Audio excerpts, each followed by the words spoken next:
Last year, the new music took you to the Sounds from the Streets festival at the 100 Bond Street Club, which showcased the cream of Toronto's alternative music scene.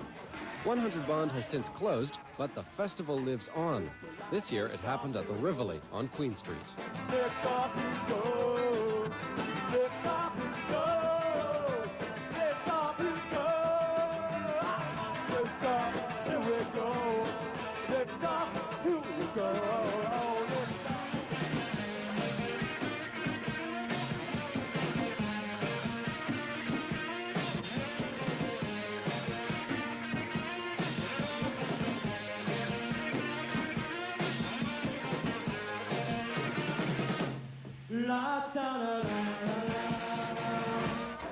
Over 800 people crammed into the Rivoli Club's back room to show their support for the 14 local bands that played the 4 nights of the festival.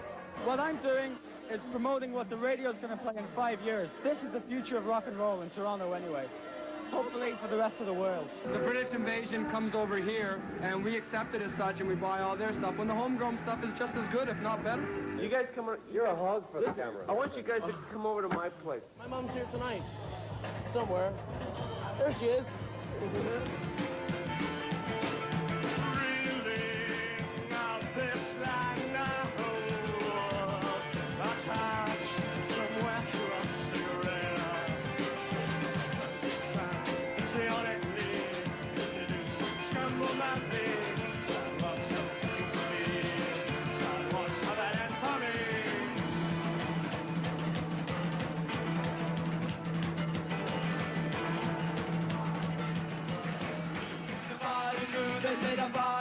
Away, just like your head will blow us now. You heed the call, you start to fall. Just like your head will blow us now. The fight and lose, they say the fight and lose away. Just like your head will blow us now. You heed the call, you start to fall. It looks like your head will blow us now. I think Toronto bands have a certain companionship, as far as I see. And I think the problem is that in the rest of Canada, there just hasn't been enough people interested. You know, they're just a little bit apathetic. That's why a lot of the bands have to come to Toronto to really do something.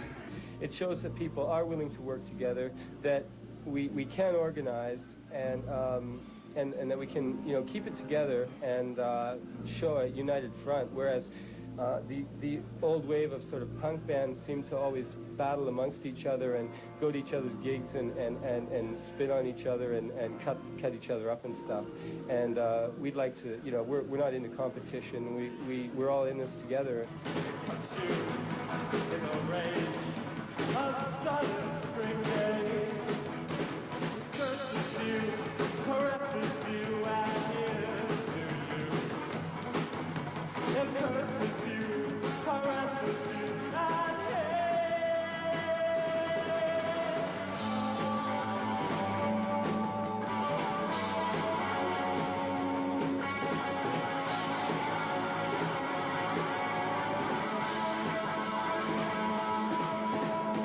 The most substantial consequence of the Sounds from the Streets festival will be a compilation album entitled Step Frontways, Turn Sideward, slated for a spring release. Although promoter David McIntosh didn't turn a profit from returns at the gate, he's convinced that everyone will gain once the record's distributed from coast to coast. The music I've heard from New York, the music I've heard from LA, San Francisco, I don't consider it particularly valid. I think Toronto is definitely. The bands here, you've seen yourself, Dan, they have a lot to offer, and I think people should be made aware of what they have to say in the music. Sounds from the Streets can help do that. We're putting out a document of what's happened here this week. Then, great.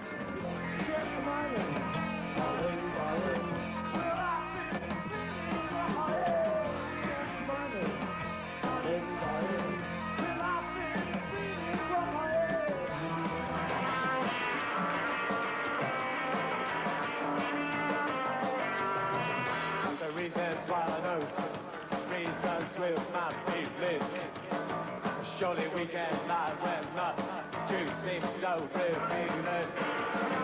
Most of the bands displayed the kind of progressive innovations you'd expect from a festival of this sort, even though there were some that were pretty off the wall.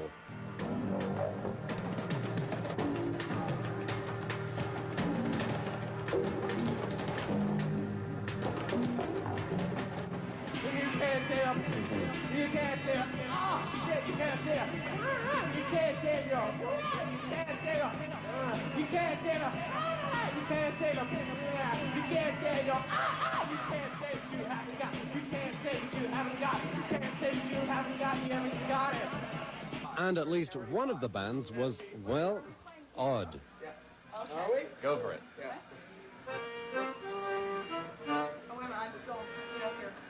Okay. Take 3. Okay. King of the Road? Okay, this is for Terry Fox. Okay. Why is it for Terry Fox? Why not? Because we love him. We love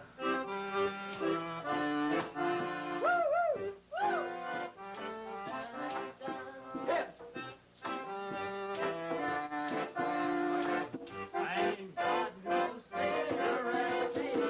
The turnout for the first 2 nights was disappointing. It looked like Dave Rave was going to lose his shirt.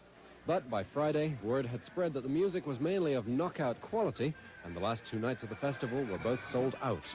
Dave says he was so encouraged that he'll be able to put on Sounds from the Streets again next year. In the meanwhile, he'll concentrate on getting out that album so the rest of North America can hear what underground Toronto has to offer. Let's go rolling.